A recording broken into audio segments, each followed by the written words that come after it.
Hello everyone, welcome back to Magnet Brains. मैं हूं सना अहमद और मैं लेकर के आई हूं आपके लिए बहुत ही exciting MCQs of chapter number 5 measurement of length and motion. क्या आप तैयार हैं for the multiple choice questions of this chapter? Let us begin with question number 1। Which instrument is commonly used by students to measure short lengths? आप ऐसा कौन सा instrument use कर सकते हो जिससे आप छोटे छोटे items like pencil, eraser, sharpener या फिर अपना पेंसिल बॉक्स, नोटबुक्स को मेजर कर सकते हो? ऐसा कौन सा ऑब्जेक्ट है? That is a ruler. The correct option for this would be a ruler.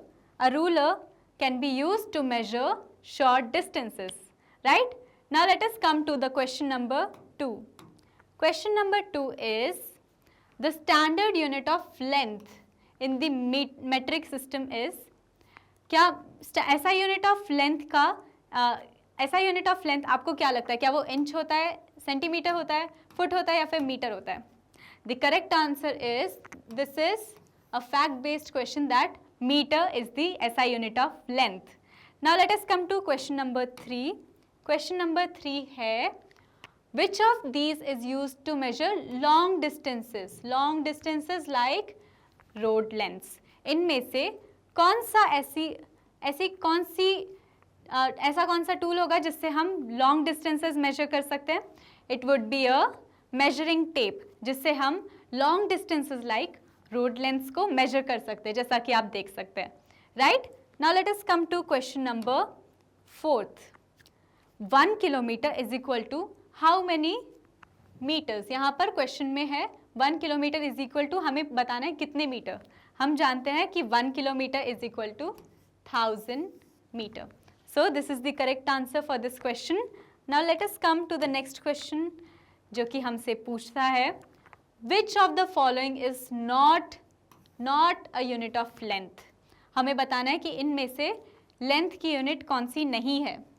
Metre is a unit of length, centimetre is a unit of length, millimetre is also a unit of length. तो कौन सा option है जो कि length की unit नहीं है? It is litre, क्योंकि litre is the unit of volume, right? Now let us come to the next question, question number 6. Motion is defined as. Motion का डेफिनेशन क्या है? हम मोशन का मीनिंग कैसे बता सकते हैं? क्या मोशन का मतलब होता है स्टेइंग स्टिल? क्या एक ही जगह पर खड़े रहना होता है मोशन? नो, मोशन का मतलब नहीं होता है स्टेइंग स्टिल. क्या रोटेशन ऑफ अर्थ हालांकि वो एक मोशन है, पर ये मोशन की डेफिनेशन नहीं है. पुलिंग एन ऑब्जेक्ट मोशन की डेफिनेशन नहीं है. मोशन की डेफिनेशन होती है the change in position of an object with time. Motion का मतलब होता है कि एक ऑब्जेक्ट टाइम के साथ साथ अपनी पोजिशन चेंज कर रहा है, और इसी को हम बोलते हैं motion, right? Now let us come to the next question, जो कि है question number 7. A car moving in a straight road shows what? Which kind of motion? ये है एक कार. अगर वो कार सिर्फ एक स्ट्रेट रोड पर जा रही है तो ये कौन सा मोशन होगा? अ car moving in a straight road shows which motion? Circular, rotational, rectilinear या फिर पीरियोडिक मोशन. हम जानते हैं रेक्टिलिनियर का मतलब होता है motion in a straight line, जो कि करेक्ट आंसर है इस क्वेश्चन का, rectilinear motion. A car moving in a straight road shows rectilinear motion. Rectilinear motion का मतलब होता है motion in a straight line. Now let us come to the question number 8. Question number 8 जो कि हमसे पूछता है कि which of these shows periodic motion? इनमें से कौन सा ऑप्शन है जो कि हमें periodic motion शो करता है? Moving car या swinging pendulum या rolling ball या फिर flying bird? इनमें से कौन सा periodic motion है? मोस्टली हम मानते हैं कि swinging pendulum is purely a periodic motion, right? Swinging pendulum हम मानते हैं कि कंटिन्यूसली पीरियोडिक मोशन शो करता है, right? So this is the correct option for this answer. Now let us come to question number 9. Motion along a curved path is called. एक curved path पर motion को हम कौन सा motion बोलते हैं? क्या हम उसे रेक्टिलिनियर मोशन बोलते हैं, या सर्कुलर, या रैंडम, या जिगजैग मोशन बोलते हैं? ऐसे मोशन को हम बोलते हैं circular motion, right? So this is the correct answer for this question which is circular motion. Now let us come to question number 10th. Question number 10th हमसे पूछता है when an object moves back and forth, जब कोई object moves back and forth, तो इस motion, इस object के motion को हम क्या बोलेंगे? क्या हम उसको ऑसिलेटरी बोलेंगे या सर्कुलर या लीनियर या इर्रेगुलर मोशन बोलेंगे? ऐसे मोशन को हम बोलते हैं ऑसिलेटरी मोशन, जो कि मोस्टली पेंडुलम्स शो करते हैं. Now let us come to question number 11th. Question number 11th हमसे पूछता है which motion does the hands of a clock show? एक जो क्लॉक होती है उसके जो हैंड्स होते हैं वो कौन सा मोशन शो करते हैं? क्या वो लीनियर मोशन शो करता है, या वो रोटेशनल मोशन शो करता है, या पीरियोडिक मोशन शो करता है, या फिर both B and C show करता है? अगर हम ध्यान से देखें तो ये रोटेशनल मोशन के साथ साथ पीरियोडिक मोशन भी शो करता है. क्यों? क्योंकि ये जो मोशन है वो अपने आप को बार बार रिपीट कर रहा है, और a motion that repeats itself is called a periodic motion. तो इसका आंसर होगा ऑप्शन नंबर डी, क्योंकि the hands of a clock show both rotational as well as periodic motion. So इस क्वेश्चन का आंसर होगा option number D, which is both B and C. Now let us come to the question number 12th. The motion of the moon around the earth, moon around the earth, जो अर्थ है उसके around moon का जो motion होता है वो कौन सा मोशन होता है? क्या वो ऑसिलेटरी होता है, या सर्कुलर, या लीनियर, या रोटेशनल मोशन होता है? अब यहाँ पर बहुत लोगों को कन्फ्यूजन होती है ऑसिलेटरी और सर्कुलर में, बट क्वेश्चन ने सीधा सीधा पूछा है कि motion of moon around the earth. ये नहीं पूछा कि मून अपनी एक्सिस पर कौन सा मोशन फॉलो करता है. अगर ये पूछा जाता कि मून का अपनी ही एक्सिस पे कौन, जैसे कि ये मून है तो मून का अपने ही एक्सिस पे कौन सा मोशन होता है, तो वो होता ऑसिलेटरी मोशन. बट क्वेश्चन हमसे पूछ रहा है कि मून अराउंड द अर्थ कौन सा मोशन फॉलो करता है. That motion is nothing but circular motion. So the correct answer for this question would be circular motion. Now let us come to question number 13th. Question number 13th जो हमसे पूछता है which of these instruments is best to measure the girth of a tree? इनमें से कौन सा instrument is best जो कि हमें एक ट्री की गर्थ को मेजर करने में यूज होगा? सो the correct option for this would B measuring tape. कभी ट्राई करना अपने घर के बाहर किसी पेड़ की गर्थ को मेजर करने के लिए, राइट? सो अब हम आते हैं नेक्स्ट क्वेश्चन पर. नेक्स्ट क्वेश्चन जो कि है क्वेश्चन नंबर 14 हमसे पूछता है कि which object shows more than one type of motion? इनमें से कौन सा ऑब्जेक्ट है जो कि एक तरह से ज़्यादा तरह के मोशंस हमें शो करता है? फॉर एग्जाम्पल पहला ऑप्शन हमसे पूछा गया है फैन. हम जानते हैं कि फैन सर्कुलर मोशन के साथ साथ ऑसिलेटरी मोशन भी शो करता है, राइट? फैन का मोशन होता है सर्कुलर, बट सर्कुलर के साथ साथ वो ऑसिलेटरी मोशन भी करता है, राइट? इसके बाद में मून. हम जानते हैं कि मून अपने एक्सिस पर ऑसिलेट करता है, but around the earth again moon एक सर्कुलर पाथ पे मोशन करता है. और ऐसा ही सेम मोशन होता है अर्थ का, कि अर्थ भी अपनी एक्सिस पर ऑसिलेट करता है, रोटेट करता है, but around the sun earth का भी मोशन होता है. कैसा मोशन होता है? Circular, right? So earth around the sun का भी मोशन होता है सर्कुलर. तो यहाँ पर हम देख सकते हैं कि अर्थ ऑसिलेट भी कर रहा है, अर्थ सर्कुलर मोशन भी फॉलो कर रहा है. Just like that moon oscillate भी कर रहा है और सर्कुलर मोशन भी शो कर रहा है. एंड सिमिलरली फैन भी सर्कुलर के साथ साथ ऑसिलेटरी मोशन शो कर रहा है, which gives us the answer that option D is the correct answer for all, right? So the correct answer for this question would be option number D. Now let us come to the question 15th.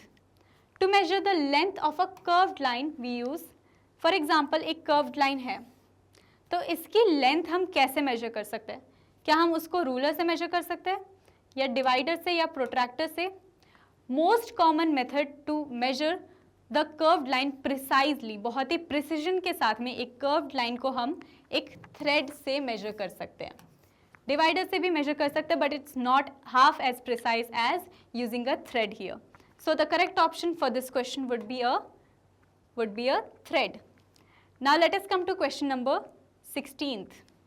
Which of these is the unit of length? इनमें से कौन सी एक unit है जो कि हमें length major करने में हेल्प करती है? क्या लीटर लेंथ को मेजर करता है? नहीं. Second are not units of length. तो कौन सी है unit of length? Metre is a unit of length. Now let us come to the next question. Next question जो कि हमसे पूछता है कि 1 मीटर में कितने सेंटीमीटर होते हैं? 1 metre is equal to how many centimetre? हम जानते हैं कि 1 मीटर में होते हैं 100 centimetre.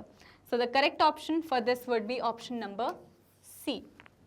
Now let us come to the next question. Question number 18th. Which of the following is an example of circular motion? क्या जब आप झूला झूलते हो तो वो एक सर्कुलर मोशन होता है? नहीं. Car moving on a straight road, क्या ये सर्कुलर मोशन होगा? या फिर फेरिस व्हील या फिर मूविंग एस्केलेटर? एस्केलेटर पर अप डाउन करना बहुत अच्छा लगता है, राइट? सो आपको क्या लगता है कि इनमें से एक सर्कुलर मोशन कौन सा होगा? फेरिस व्हील, जिसको हम कॉमनली जाइंट व्हील बोलते हैं, उसका मोशन होता है circular motion, right? So the correct option for question number 18th would be Ferris wheel. Now let us come to question number 19th, जो कि हमसे पूछता है When an object moves with respect to time, it is said to be in. कोई object जब time के साथ एक जगह से दूसरी जगह पर मूव कर रहा है, उसको हम क्या बोलते हैं? इस प्रोसीजर को हम बोलते हैं, क्या बोलते हैं इस प्रोसीजर को? हम बोलते हैं कि वो एक मोशन में है, right? So this is the correct answer for question number 19th. अब हम आते हैं क्वेश्चन नंबर 20 पर. मेजरमेंट का मतलब क्या होता है? क्या मेजरमेंट का मतलब होता है काउंटिंग, या मेजरमेंट का मतलब होता है एस्टिमेटिंग? क्या मेजरमेंट का मतलब होता है comparison with a standard unit, या फिर मेजरमेंट का मतलब होता है गेसिंग? ऑफ कोर्स हम किसी भी ऑब्जेक्ट को, फॉर एग्जांपल मुझे मेजर करना है the length of a pencil, right? मुझे मेजर करना है the length of a pencil, तो मैं क्या करूँगी? मैं उस पेंसिल को एक रूलर के साइड में रखूँगी. मैं उस पेंसिल को एक रूलर के साइड रखूँगी और मैं उसकी लेंथ को कंपेयर करूँगी रूलर की लेंथ से, जिससे मुझे पता चलेगा correct measurement of the length of the pencil, right? तो मेजरमेंट का मतलब होता है comparison with a standard unit, which is the correct answer for this question. Now let us come to the next question, जो कि हमसे पूछता है which unit would you use to measure the height of a building? आप height of a building को measure करने के लिए कौन से यूनिट का यूज करोगे? क्या आप मीटर यूज करोगे, या मिलीमीटर, सेंटीमीटर, या फिर किलोमीटर? हम ऑफ कोर्स यूज करेंगे metre to measure the height of a building. Now let us come to the question number 22. Which motion does a merry go round show? Merry go round जो कि एक झूला होता है, उसमें कौन सा मोशन शो होता है? क्या लगता है आपको, ऐसे झूले में कौन सा मोशन शो होता है? Nothing else but circular motion ऐसे झूले में हमें देखने को मिलता है. उसके साथ साथ ऑसिलेटरी भी हो सकता है, but it's not continuous, right? So circular motion would be a better option for this question. Now let us come to the next question, जो कि हमसे पूछता है कि who is known for early scientific measurement techniques? Early scientific measurement techniques के लिए कौन जाना जाता है? Concept based question है, fact based question है. इसके लिए गैलीलियो जाने जाते हैं, right? Now let us come to the next question, question number 24th, जो कि हमसे पूछते हैं What is needed to describe the motion of an object? एक ऑब्जेक्ट के मोशन को क्या चीज़ डिस्क्राइब करती है? क्या हम सिर्फ टाइम से उसके मोशन को डिस्क्राइब कर सकते हैं? क्या हम सिर्फ डिस्टेंस से किसी ऑब्जेक्ट के मोशन को डिस्क्राइब कर सकते हैं, या फिर उसके पोजीशन के ही बेसिस पर हम उस ऑब्जेक्ट के मोशन को डिस्क्राइब कर सकते हैं? एक्चुअली हम किसी भी ऑब्जेक्ट के मोशन को इन सारी चीज़ों से डिस्क्राइब कर सकते हैं, टाइम, डिस्टेंस एंड पोजिशन सबका यूज़ करके. तो the correct option for this question would be all of the above. ना अब हम आते हैं क्वेश्चन नंबर 25 पर, जो कि हमसे पूछता है what kind of motion is shown by a train on a straight track? एक ट्रेन है जो स्ट्रेट ट्रैक पे जा रही है. इस क्वेश्चन के नाम में ही, इस क्वेश्चन को रीड करते ही हमें समझ में आता है कि इसका आंसर क्या होगा. स्ट्रेट ट्रैक पर जा रही है तो इसका आंसर क्या होगा? सर्कुलर होगा, या ऑसिलेटरी होगा, या रेक्टिलिनियर, या रोटेशनल होगा? इट्स वेरी क्लियर कि इसका मोशन होगा रेक्टिलिनियर मोशन, क्योंकि वो स्ट्रेट रोड पर जा रहे हैं, और motion in a straight line को हम क्या बोलते हैं? Rectilinear motion. Which concludes the most important questions of this series, and we got the answer for question number 25. तो अब हम आते हैं हमारे फेवरेट प्लेटफॉर्म मैग्नेट ब्रेन्स पर। Magnet brains is a platform जहाँ पर हमें फ्री में क्वालिटी एजुकेशन प्रोवाइड होती है। अब CBSE के साथ साथ मैग्नेट ब्रेन्स इन सारे बोर्ड्स के कोर्सेज प्रोवाइड करता है, और इसके साथ साथ magnet brains other courses like वैदिक मैथ्स, स्पोकन इंग्लिश और क्रैश कोर्सेज भी प्रोवाइड करता है। मैग्नेट ब्रेन्स को हम YouTube से या ऐप से या फिर हमारी वेबसाइट से भी एक्सेस कर सकते हैं। मैग्नेट ब्रेन्स के ई बुक्स और ई नोट्स हमें डिस्क्रिप्शन बॉक्स में लिंक में मिल जाएंगे, और मैग्नेट ब्रेन्स इन सारे प्लेटफॉर्म्स पर अवेलेबल है। हमारा काम है हम वीडियोस को लाइक करें, शेयर करें और सब्सक्राइब करें। Thank you for watching this video. Stay tuned.